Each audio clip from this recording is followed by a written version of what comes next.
With the California backcountry discovery out just next weekend, I still have some last minute things I have to do to this bike to get it ready.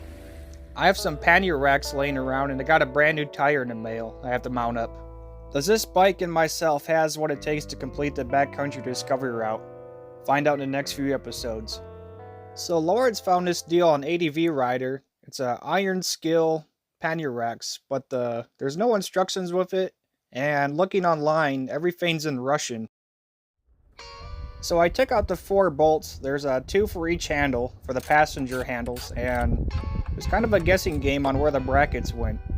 So I snugged up the bolt right by the passenger peg, just enough where it wouldn't tilt down, and it gave me a good idea where some of the brackets went. I did the exact same process on the other side too, and then I figured out where all the brackets went. I ended up going to Home Depot to get some matching hardware because I was just using the bolts I had in my driveway lying around from other projects, but it was starting to come together. Okay, I really like how this turned out. It's actually, looking at that Russian website, wasn't too hard to figure out. I knew that there'd be a mounting bolt here, same with the opposite side on the passenger peg mount. And the rest I just had to figure out where these brackets went. And yeah, I really like the look of this. It looks really nice. All right, let's put the boxes on now.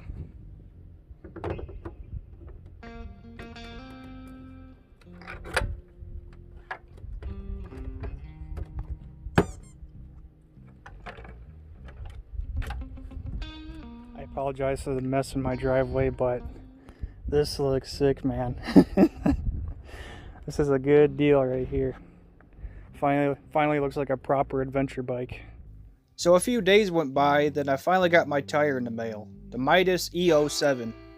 So this tire has quite a bit more grip than the 705, but 705 is a good tire too. I don't want to bash it. So this is me in my element here, doing ratchet things in the driveway with improper tools. But I should really invest in this understand.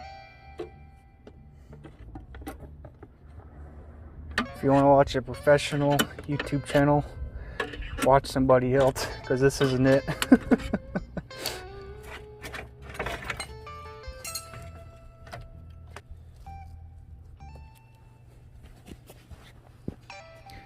Yeah, so in the past I used a ride-on tire sealant and balancer, and I used a recommended amount for this tire, and I feel like it's going to be pretty hard to get it off with all the sealant in there.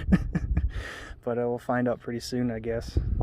I broke my valve stem tool, so I'm just using a flathead here to drain the air. I was about to go the hard way and use the tire irons to break the bead, but then I realized, wait a minute, I'm a redneck here.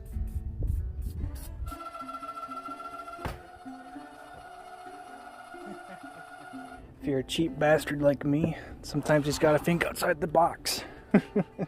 Literally.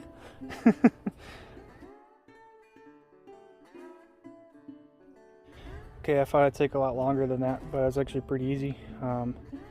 I've still yet to mount up the T-Dub UTV tire. This one is actually a huge pain in the ass, but I'll try to work on it tonight. But let's get this other tire on. Let's clean up the rim first, of course. Alright, about to put on the Mitas. Lawrence actually ordered the same tire for his DR 650 he's going to be using on the California BDR, so it looks pretty gnarly compared to the 705s, but 705s too is a good tire, but I wanted something with a little bit more bite in the dirt. This is the aftermath of the tire sealant here. Looks like mud or poop almost. Using poop for a tire balancer. Whee! Oh, I was hoping it kept going. So the leftover lube I had from 4 floors of whores in Singapore made it pretty easy to put on this tire. I'm gonna need a quick blast of air. This bike pump isn't cutting out, but they got an air compressor at the gas station over here nearby, so probably go use that, and it's free too, so.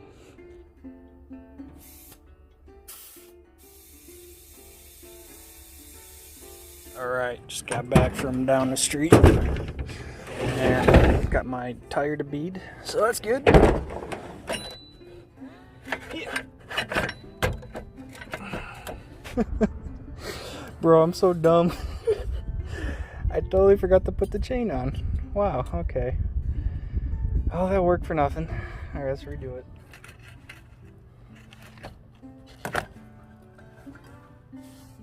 For me, it's kind of hard to see these notches, so I just measure the threads here with a ruler. That's how I get it even with the other side. This side looks visually longer than the other side. Yeah, this one's like almost at 1 inch, so I gotta back this one off a bit. After getting the chain tightened to the right specs, I cleaned it off because it's gotten pretty dirty. It is a DID chain, but I just cleaned it up anyways. As much as a cheap bastard I am, sometimes I do have to pay for it.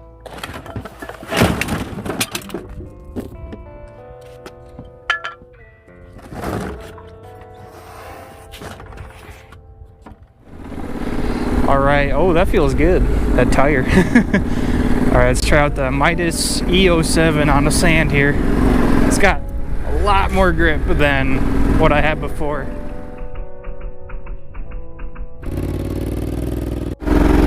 Doesn't help, this bike's like 500 pounds, so there we go. Yeah, that's where it's at right there. Woo! This is a difficult route on the T-dub because it's just so sandy and there's so much ruts, but doesn't help, you got a heavier bike. I was very impressed with it in the gravel. It hooked up really well, but it's just a loose sand and the weight of the bike too doesn't help. Yeah, this bites really well in the loose gravel here,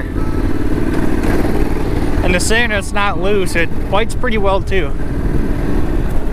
Yeah, this stuff too, it's trying to break it loose.